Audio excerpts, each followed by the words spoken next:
Yo espero no hacerme pesado. He venido aquí a contar mi libro, como dijo aquel en la televisión, y os voy con las manifestaciones otorrinolaringológicas. En 10 minutos habríamos terminado, entonces he preparado algo más. Si me paso de tiempo me lo decís, son las 10:19 minutos. Y pues voy a hablar un poco porque di un webinar, un seminario online, pero se pudo conectar poca gente, centrando un poco el problema, ¿no? ¿Qué es esto del cilio? Mis vivencias, las manifestaciones y algunas pequeñas reflexiones de qué he aprendido a lo largo de estos años. Bueno, los cilios son unas prolongaciones de la membrana celular, una organela, cubiertas con membrana celular, que tienen pues esta forma,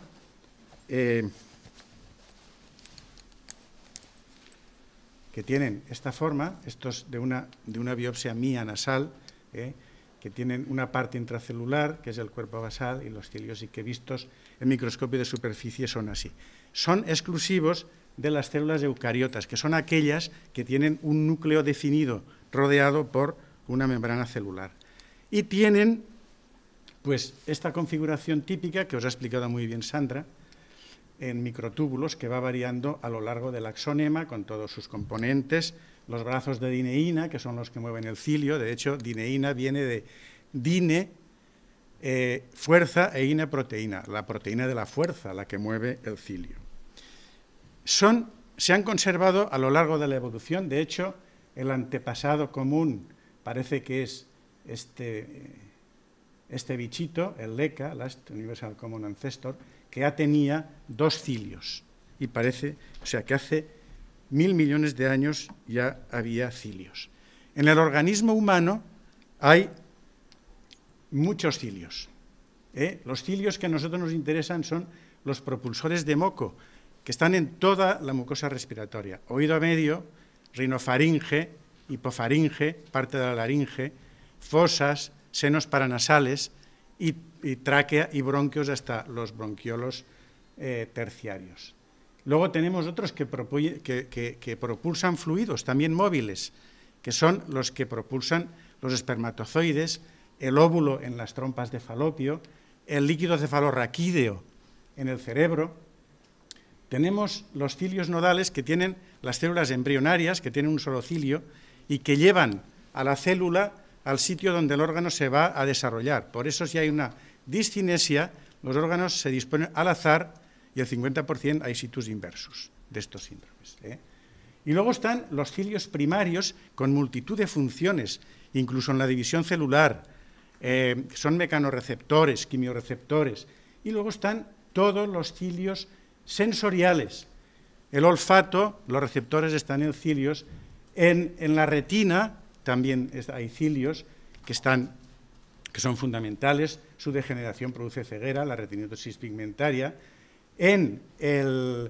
Y los quinocilios del oído interno, que son los receptores del equilibrio y de la audición, y del olfato. Y luego están el flagelo del espermatozoide, que mueve el material genético de la cabeza del espermatozoide para juntarse con el material genético del óvulo y así formar una nueva vida, que nace en ese momento.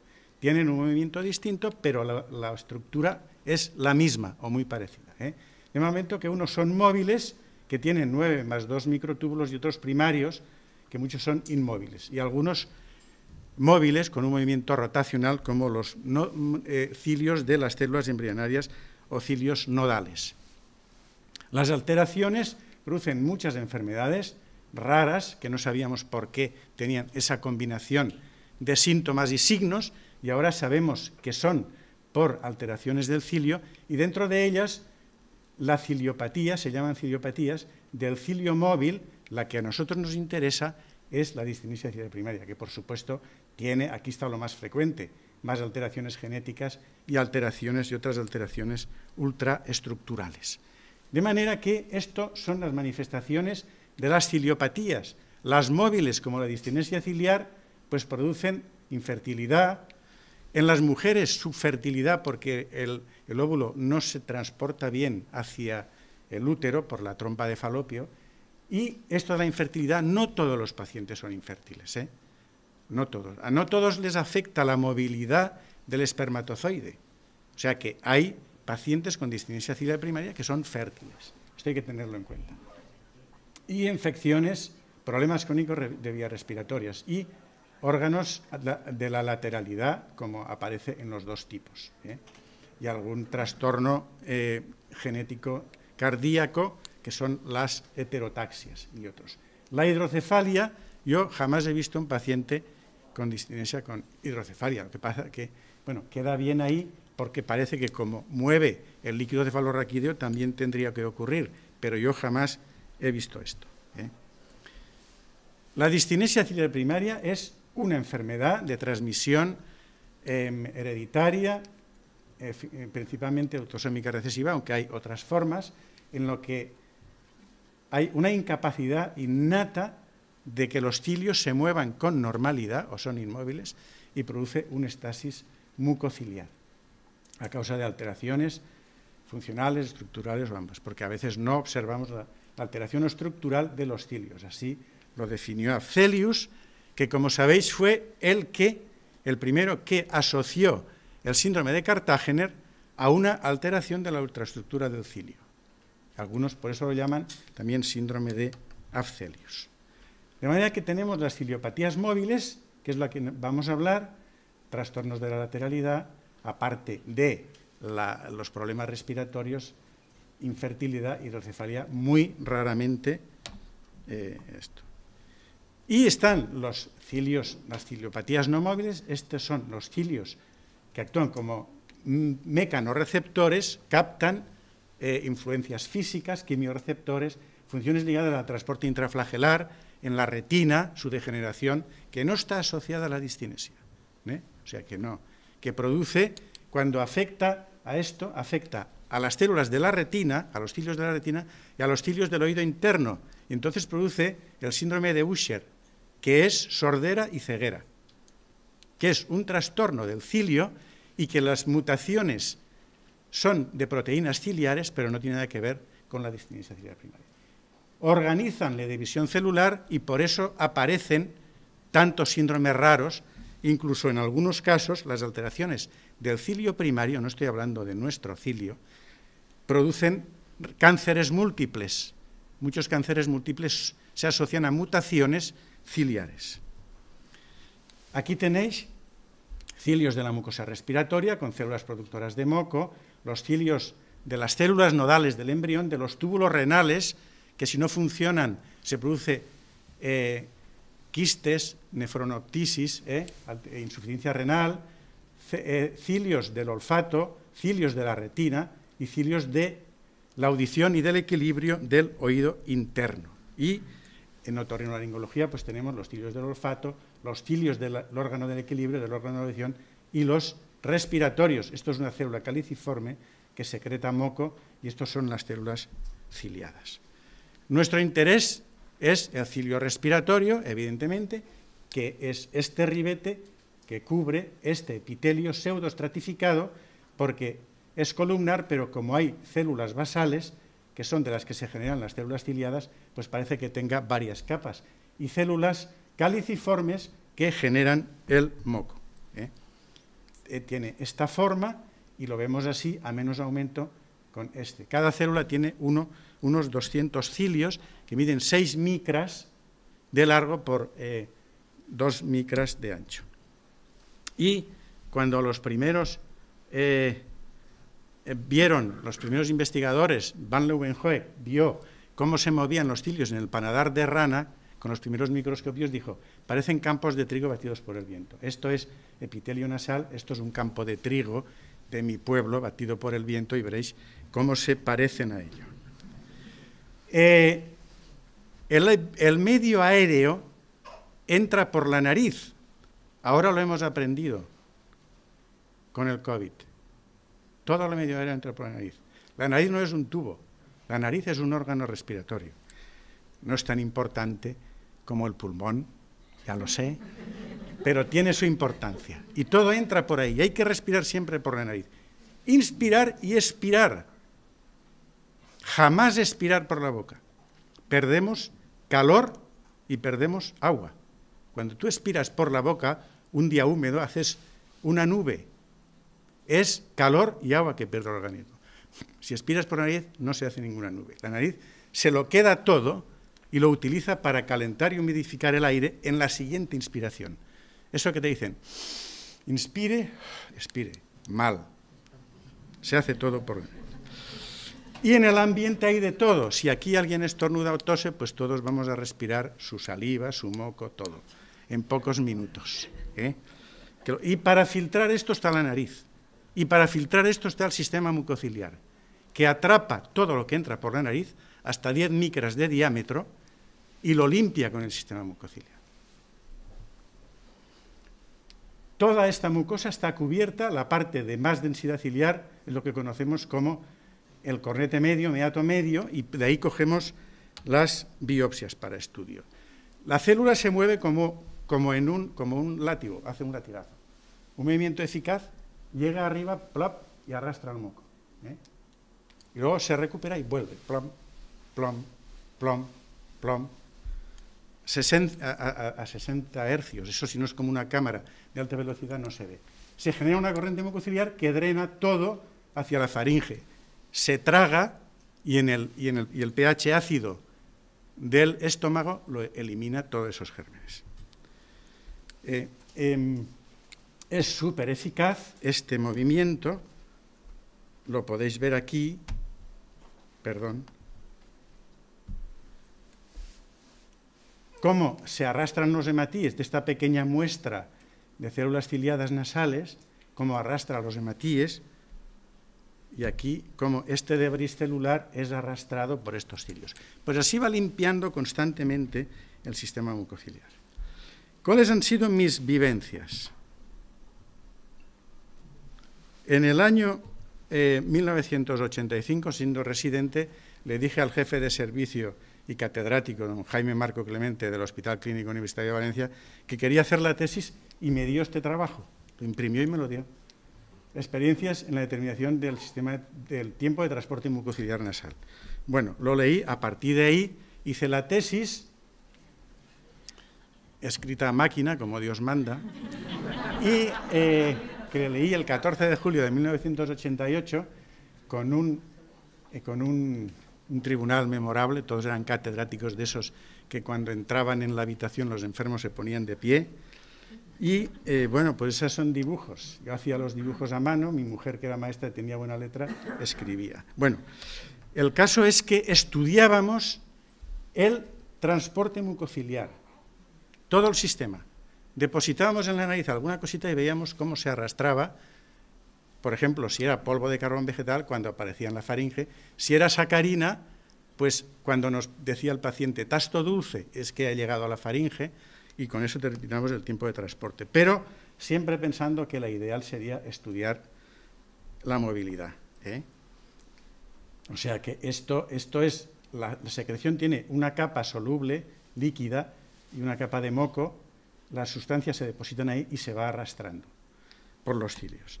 Y utilizábamos sacarina, polvo de carbón vegetal, esto era subjetivo, y luego ya empezamos para ver con sustancias radioactivas que podíamos visualizar. Y ya sabíamos que el transporte de las sustancias que se disolvían en agua era más lento que el que se quedaba arriba, sustancias insolubles. Entonces, ya decidimos que solo el carbón vegetal y no la sacarina, porque si diluía aquí servía, y publicamos nuestros resultados con todo esto. De manera que vamos a ver qué pasa si depositamos una sustancia que podamos ver y medimos la distancia, entonces ya no es el tiempo de transporte, es la velocidad. Entonces empezamos los estudios, lo depositábamos aquí con una micropipeta, una gotita de una sustancia radiactiva y veíamos cómo avanzaba, hasta que se deglutía. Medíamos la distancia, dividíamos por el tiempo y teníamos el transporte mucociliar. Hicimos un estudio, como empezaron a llegarnos pacientes para hacer posible disidencia ciliar primaria, teníamos que saber si los recién nacidos, la velocidad de transporte era como en adultos. Hicimos 10 recién nacidos y efectivamente el transporte era como en adultos. ya podíamos seguir a partir de ahí.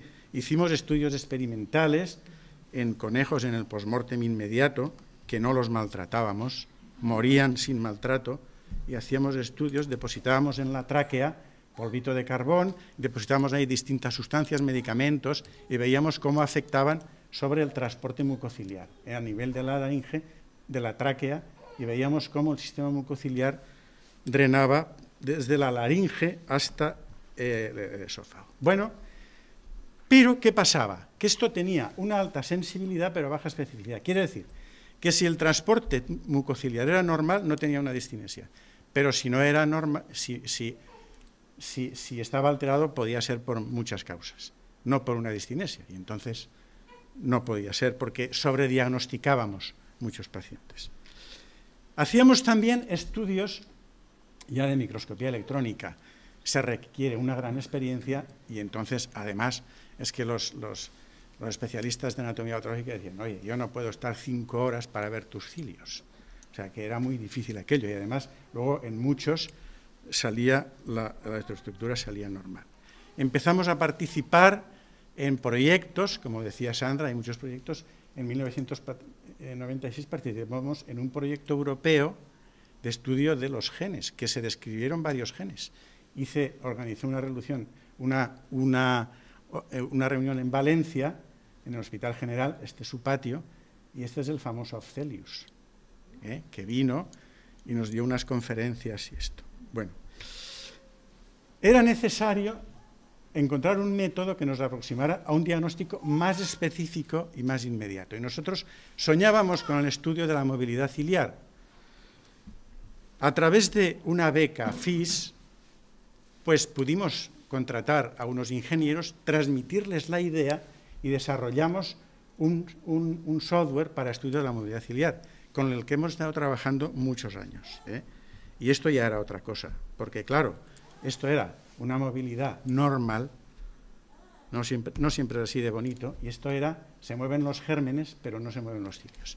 Esto era un paciente con distinesia. Esto ya era sensible, pero además más específico. O sea, ya habíamos llegado donde queríamos. Empezamos a publicar nuestros resultados, desarrollo y validación de un método de análisis de la motilidad ciliar para el diagnóstico precoz de la distinesia ciliar primaria, y empezaron a llegarnos pacientes al hospital de distintas partes de España, y por eso creamos una unidad de referencia en el Hospital General Universitario en el año 2011. Habían pasado 26 años desde la tesis, o sea que esto es largo. Y actualmente esta unidad se trasladó a la FE. El crear una unidad de referencia, seguro que aquí alguien o Sandra, eso lo más terrible es todo el papeleo que tienes que hacer. Eso es impresionante. Y todo lo que te piden, no, pero te falta la firma de no sé quién, no, pero no os he explicado qué gasto va a suponer, no, pero vamos, terrible. Ahora estamos con lo de la FE, que, vamos, ahí estamos luchando. Bueno, ¿cómo diagnosticamos actualmente la distinesia en la unidad de distinesia ciliar primaria del Hospital La Fe? Pues lo más importante, una historia clínica estructurada y evaluación de las pruebas complementarias, estudio de la movilidad ciliar de la ultraestructura ciliar en el epitelio ciliado nasal. La ventaja que tenemos los otorrinos es que accedemos muy bien al epitelio ciliado nasal. Y luego, derivación a unidad de genética. Resultados concluyentes. Informe y seguimiento clínico. Si el enfermo no es del hospital, se hace un informe y se le manda al paciente, ya se sigue en su departamento. Y no concluyentes, hacemos un seguimiento y muchas veces, seguro que aquí hay personas que les tenemos que repetir incluso las biopsias, porque no siempre es tan fácil, como muy bien ha dicho Sandra. La clínica es importante, tiene que ser desde el nacimiento, perenne, en verano también, y afectación simultánea de vías aéreas altas y bajas. Esto en los niños pequeños no es tan fácil. En niños mayores y adultos esto es muy fácil, y en niños pequeños no es tan fácil. Pero bueno, pues por ejemplo, un distrés neonatal de causa no conocida, porque este niño tiene un distrés, que luego se sigue de el niño ha nacido constipado, pues ya es sugestivo, ¿no? Pero esto es muy importante. y se manifiesta con moco, rinorrea, moco por nariz, y broncorrea crónicas, mucopurulentas desde el nacimiento y perennes. Escribimos un capítulo largo de un libro con nuestros compañeros de Barcelona, que, bueno, es una actualización no tan y tan reciente, pero desde el 2020 sí que es reciente, que yo pasé a la asociación. Está en inglés, pero está lleno de traductores. ¿Y cómo estudiamos la movilidad de la ultraestructura? Pues nosotros la biopsia la tomamos con una cureta, no con un cepillo. También lo hemos hecho con cepillo, pero con la cureta sacamos más tejido, sacamos fragmentos de tejido que nos permite ver no solo una célula, sino muchas, y nos resulta más útil. No es doloroso en absoluto, da una sensación extraña. Esto sería en un adulto, en un niño no puedes, con una endoscopia ves cómo sacas y apenas haces lesión. Sacas un pequeño fragmento, uno para movilidad y otra para estructura ciliar. Movilidad ciliar, para nosotros es muy importante, hay que tener experiencia, pero es muy importante. El patrón de la batida ciliar es mucho más que la frecuencia, lo que te da si es discinético o no, y algunos autores con los que trabajamos, no solo nosotros, también el equipo de Sandra, dicen que es el método más sensible y específico. A ver, la mayoría de las veces sí, otras veces no es tan fácil. Algunas mutaciones, por ejemplo la del el gen Hiding, la movilidad está apenas alterada, entonces te puedes equivocar. Por eso la clínica es tan importante. Si una persona te dice, no, yo tengo bronquiectasias, tal, pero usted tiene mocos, no, yo nunca he tenido mocos, le miras la nariz, una nariz limpia sin un moco, pues oye, se hacen las pruebas, pero si sale la movilidad normal te paras, porque eso no es una discinesia, no hay que gastar más recursos, ¿vale? ¿Por qué no hacemos el óxido nítrico nasal? Pues por una razón, porque el óxido nítrico nasal en todas las rinosinusitis crónicas, con ocupación pansinusal de todos los senos paranasales, sobre todo maxilares, sale bajo. Todas las sinusitis, las poliposis nasales, rinosinusitis intrínsecas, alérgicas, en la fibrosis quística, sale bajo. Y entonces al final, pues pierdes ahí un tiempo que a veces en un niño es costoso y no te da más información, aunque me parece muy bien que se haga, O sea, que no estoy quitando la razón en absoluto a Sandra. Pero nosotros como otorrinos es que en todas las sinusitis crónicas, no de ocupación de un seno, pero esto es una ocupación de todos los senos, como el óxido nítrico se produce especialmente en las células ciliadas del seno maxilar, como ese seno está lleno de tejido inflamatorio, está bajo. Y entonces, como no nos ayuda, no lo hacemos. Pero que me parece muy bien que se haga. Y hacemos la movilidad ciliar con un microscopio, con un sistema SAVA, un sistema americano que compramos, con una buena cámara, y con este programa pues podemos grabar, lo que decía Sandra, grabar, enlentecer y ver la movilidad ciliar. Por ejemplo, aquí veis, estamos a 1/8 de velocidad, se ve la forma de la batida, ¿vale? Como cuando vamos bajando la velocidad, pues ya no se ve tan bien la forma de la batida, pero lo podemos hacer. A diferencia de una discinesia, aquí también podemos variar, pero veis que el cilio se mueve así. No es el latigazo, que se recupera y arrastra el moco, se recupera y arrastra el moco. Bien, pues ese es el sistema que empleamos. Microscopía electrónica. Bueno, es difícil de interpretar. Bueno, a ver, ¿cuánto cuesta hacer, cuánto tiempo cuesta? Aproximadamente 1h30. Para hacer, porque hay que buscar células y tal. La microscopía electrónica es importantísima. Es una técnica compleja, difícil. Hay que buscar a alguien que se interese. Nosotros hemos tenido la suerte de que hay una patóloga que ha hecho la tesis, que va a leer ahora, y que, vamos, está emocionada con esto. Se llama Rosana Blanco. Pero si sale la alteración es definitiva, por eso hay que hacerla siempre. Hay una serie de pasos importantes, todos ellos rigurosos, y al menos hay que estudiar 50 secciones ciliares perfectamente perpendiculares, y para ver bien el axonema hay que estudiarlo a 530.000 aumentos. Tiempo medio requerido por paciente, 5 horas. O sea que es una cosa que el hospital y el servicio tiene que estar en complicidad contigo, ¿no? Incluso yo hago una cosa. O sea, si la clínica no es compatible y la movilidad ciliar es normal, yo ya no les mando la microscopía electrónica. Los libero porque dices, oye, este paciente no tiene una distinesia. Si la clínica no es típica y la movilidad es normal, solo en estos casos.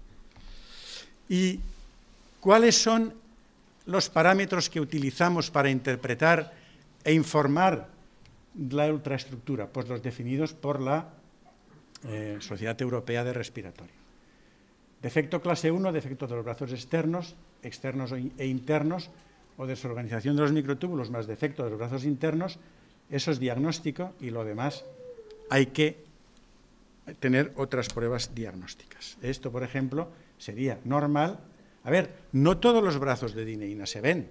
Por ejemplo, de los brazos internos, con que veas 2, ya se considera que son difíciles de ver. Y los externos, con que veas 5 o 7, ya se considera normal. Esto es una ausencia de dineína. Estudios genéticos. Pues estudios genéticos, pues bueno, se hacen como en todas las partes, como en el Next Generation Sequencing, y se aplica un panel de 41 genes asociados a la DCP con seguridad, y lo que ya sabemos, ya nos hablarán si hay 2 mutaciones en un gen, y si no se hacen otros estudios, ¿vale? Y ahora pues estamos en ello, en la secuenciación del exoma completo. Hay un proyecto FIS que nos han aprobado ahora. Esto se tiene que, aparte de la actividad asistencial, hay que tener proyectos. Ahora nos han aprobado, que empezará en 2023, el 6º proyecto FIS que tenemos dedicado a la distinesia. O sea que esto, bueno, pues hemos avanzado, pero la sociedad también ha puesto, porque esto es dinero que aporta la sociedad para la investigación. Y esto, pues, bueno, esto ya como hay una charla de genética que vamos a decir. Problemas diagnósticos. Casos con estructura ciliar normal, 30%. Muestra no válida, otro tanto, porque hay otros que te dicen, muestra no válida, no se han podido obtener suficientes cortes transversales para hacer el estudio. Casos con movilidad ciliar no concluyente. Puede que haya unas células que parece que se mueven bien, otras no, sobre todo cuando hay sobreinfección. Y son pacientes que, aunque no sean distinéticos, tienen otras cosas y muchas veces hay infección. Casos con distinesia y movilidad ciliar aparentemente normal. Son muy pocos, pero los hay. Casos de diagnóstico genético, 30%, nosotros del 33% no hay un diagnóstico genético. Y luego las manifestaciones clínicas son similares, pero no son idénticas en todos los pacientes, incluso entre hermanos.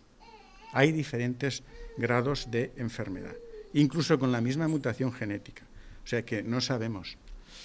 Yo, desde luego, estoy completamente de acuerdo con la sociedad americana, bueno, con estas sociedades, que el diagnóstico se confirma de forma concluyente mediante la valoración de la estructura ciliar cuando hay un defecto claro en un estudio bien hecho y la determinación de mutaciones bialélicas en genes DCP. Pero claro, esto nos deja el 30-40% de los pacientes sin diagnóstico. Por eso hay que hacer otras cosas y por eso las estamos haciendo. Esto es de la tesis de Rosana Blanco, de un grupo de 30 pacientes. En 10 pacientes no hay hallazgos genéticos, el 33%. Estos son genes de significado incierto y estos negativos, o sea, un 33%.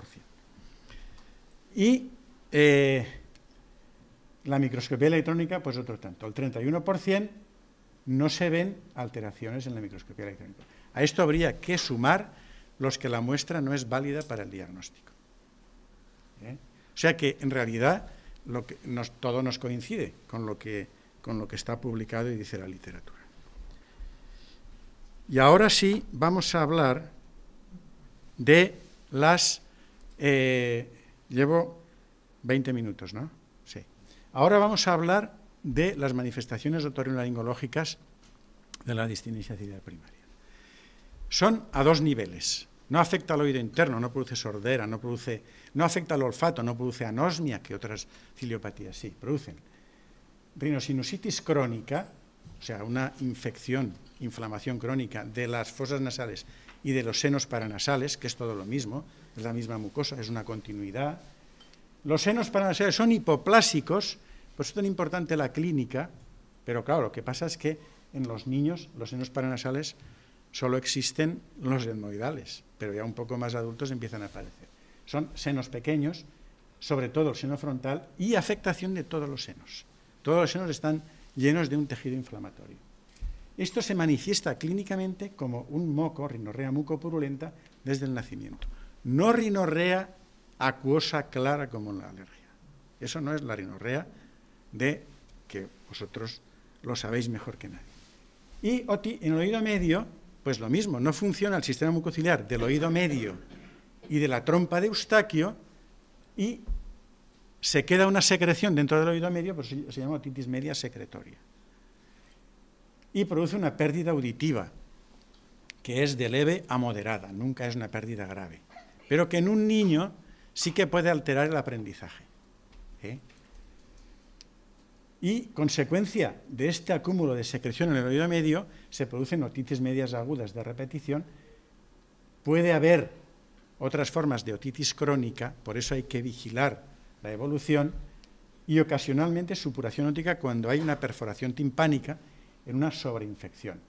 Bueno, una supuración óptica muchas veces es una supuración salvadora, salva el oído, lo ventila, permite recuperar la presión normal dentro del oído interno, dentro del oído medio. O sea que tampoco es tan malo que de vez en cuando, si hay una perforación timpánica, no es ninguna tragedia, y lo que nunca debemos hacer es que tiene una perforación timpánica, vamos a hacerle una meringoplastia. No, las perforaciones timpánicas en distinción no se cierran. Eso es un error. Eso, o sea, timpanoplastias no, solo si hay un colesteatoma o otro tipo de otitis media crónica que hay que operar, que es muy raro, rarísimo. Este sería un tímpano normal que tiene el mango del martillo, este aspecto, y esto típico de una otitis media, no solo de la distinesia, de otras. Es un tímpano deprimido, se ve líquido, se transparenta líquido dentro, y normalmente hay estas placas de meringosclerosis, consecuencia de la inflamación crónica. Las audiometrías, pues esto es una audiometría normal que está entre 0 y 20, los umbrales, y aquí hay una hipoacusia de transmisión. Muchos distinéticos, sobre todo a partir de la adolescencia, tienen estas audiometrías, o sea que los problemas ópticos mejoran con la edad. Y siempre son, pues eso, hipoacusias leves o moderadas, pero nunca pasan de ahí. Y luego, a nivel nasal, cuando los probamos, ¿qué vemos? Vemos una hipertrofia de cornetes, esto es una fosa normal, que a veces se confunde con pólipos. Muy pocos pacientes con distinesia tienen pólipos. En todos los sitios está que tienen pólipos. Yo he visto muy pocos pacientes con pólipos. Lo que pasa es que tienen unos cornetes hipertróficos por la inflamación crónica, por la infección crónica, y parecen pólipos. Algunos sí que hay que tienen pólipos. Y pues esta mucosidad, que a veces es así, a veces es amarilla, verde. Cuando es amarillo o verde es que hay sobreinfección y es cuando tenemos que pensar en dar un antibiótico. Este es el cornete hipertrófico, a diferencia de una nariz normal, cornete inferior, cornete medio, tabique nasal. Eso es lo que vemos cuando lo exploramos. Y luego, este es un TAC normal, los senos maxilares, los senos frontales, los senos etmoidales, bien ventilados. Negro es el aire, tienen que estar llenos de aire. Esto es un paciente con distinesia ciliar primaria, hay unos senos pequeñitos y llenos de tejido inflamatorio. Por eso el óxido nítrico es bajo, normalmente. No solo aquí, sino en todas las sinusitis crónicas. Y los senos frontales son hipoplásicos, a diferencia, o incluso aplásicos, no existen. Eso no tiene ningún significado patológico, en absoluto, pero hay que saberlo para... Tratamiento. Solo voy a hablar del tratamiento de los problemas otorrinolaringológicos. La antibioterapia hay que procurar adaptarla a la microbiología de las secreciones. Yo, cada vez que viene a revisión, cada 3 o 6 meses, con un hisopo les cojo una muestra y lo mando a micro. Y así me orientan si tengo que dar un antibiótico o no. Normalmente, en el 99%, el tratamiento que le aplique el neumólogo sirve para la rinosinositis. Por lo tanto, nosotros no hacemos nada, seguimos. Y normalmente entras en la historia clínica y ves lo que le ha salido la microbiología del esputo y la comparas con la de la nariz, que muchas veces coincide, pero no siempre. En la nariz suele haber menos pseudomonas. Hay más hemófilos, más estafilococo, más estreptococo. Pero también puede haber. La hipoacusia. Bueno, la hipoacusia, si es una hipoacusia en un niño que trastorna su aprendizaje, pues, ¿qué hacemos? Le ponemos unos tubos, le adaptamos unos audífonos. En el 20-30% de los niños con discinesia se ponen drenajes. No es tan frecuente. Cuando pones unos drenajes es un tema controvertido hasta cierto punto. ¿Qué pasa? Pues que si pones unos drenajes en un niño no discinético, aquello supura 3 o 4 días y luego deja de supurar, y si los pones en un discinético supura un mes y luego deja de supurar. Y lo podemos tratar con unas gotitas tópicas de antibiótico y corticoide. O sea que tampoco no es ningún drama, y que si hay que poner un drenaje transtimpánico, se pone. Y que, bueno, si no es candidato para drenaje transtimpánico, los padres no quieren tal, siempre se puede adaptar un audífono. Pero la hipoacusia es fluctuante. Cuando el oído medio se llena de secreción, el paciente oye menos. Y cuando se vacía, porque has curado la infección o lo que sea, el oído medio se vacía y hoy es normal. O sea que hay que ir con un poco evolutivamente, no el primer día, un audífono, vamos a ver, pero si es que a lo mejor le das un antibiótico y a las 2 semanas el niño oye bien. O sea que esto es importante. Otra cosa es que el otorrino, al hacer la otoscopia, que esto también es muy raro, vea que el tímpano se hunde y que va a desarrollar un colesteatoma, que es una forma grave de otitis media crónica. Se hunde porque la presión dentro del oído medio es baja y aspira el tímpano. Se hunde y ahí se hace un depósito de queratina y hace un pseudotumor. En ese caso también hay que poner un tubo de ventilación para ventilar y que el tímpano plof vuelva a su sitio. O bien que el niño tenga cada mes una otitis media aguda, desesperado, con dolor y tal. Hay que poner un drenaje para drenar todo lo que hay en el oído medio y que de esta forma no se infecte. El efecto del drenaje no es solo abrir y que drene, no. El oído medio se comunica con la parte posterior de la nariz por la trompa de Eustaquio. Si tú tienes una botella llena y la giras, no se vacía. Si tú le haces un agujero arriba, se vacía. En el oído medio pasa igual. Si tú haces un orificio en el tímpano, le pones un drenaje para que no se cierre, que para eso se ponen, el oído medio va drenando por la trompa de Eustaquio y deja de tener una otitis media secretoria, o sea que tiene otros efectos. Lavados nasales. Hay que hacer lavados nasales, pero nunca a presión. Cuando tú haces un lavado nasal a presión, inyectas el moco infectado por la trompa de Eustaquio en el oído medio y produces otitis de repetición. En la mayoría de pacientes el diagnóstico es sencillo, todo cuadra, pero en otros no. Si la clínica típica más inmotilidad ciliar, el resultado es definitivo, aunque hacemos los otros estudios. Si la clínica no es típica, más movilidad normal, pues muy raramente será una distinesia. A veces hay que repetir pruebas. La clínica es muy importante. Además de la sintomatología, los antecedentes familiares, el origen geográfico. En el Magreb hay mucha consanguinidad y hay mucho distinético. En todas partes, pero en Valencia hay muchas personas de esta zona. Si se asocia a alteraciones de la lateralidad, pues todavía más. Aunque hay muchos más situs inversus que no son discinéticos que situs inversos que son discinéticos. O sea, la distinesia, hay un gen que produce alteraciones de la lateralidad, pero no discinesia, y que es distinto. O sea, que no por tener un situs inverso tienes discinesia. Hay enfermedades y no enfermos. Y hay diferentes grados de enfermedad. El diagnóstico precoz mejora la evolución, trabajar en equipo es fundamental, generalistas, pediatras, neumólogos, otorrinos, genetistas, investigadores. La enfermedad va variando a lo largo de la vida, la sintomatología. El pronóstico es muy bueno, o sea que, en general, con algún caso que evoluciona mal, como alguien que está vacunado con las 3 dosis del coronavirus, lo coge y se muere. Quiero decir, es que esto, la biología es así. Y la genética, pues, seguramente será el diagnóstico. Agradecer a todos mis compañeros. Hay una unidad de disidencia, pero una unidad de ciliopatías, que se estudian todas estas ciliopatías raras. Falta gente aquí, mis compañeros del servicio de otorrino, mis compañeras Noelia e Isabel Ibáñez, que son 2 especialistas jóvenes que están ya conmigo y pronto lo van a hacer mucho mejor que yo y serán la continuación de la unidad. Muchas gracias.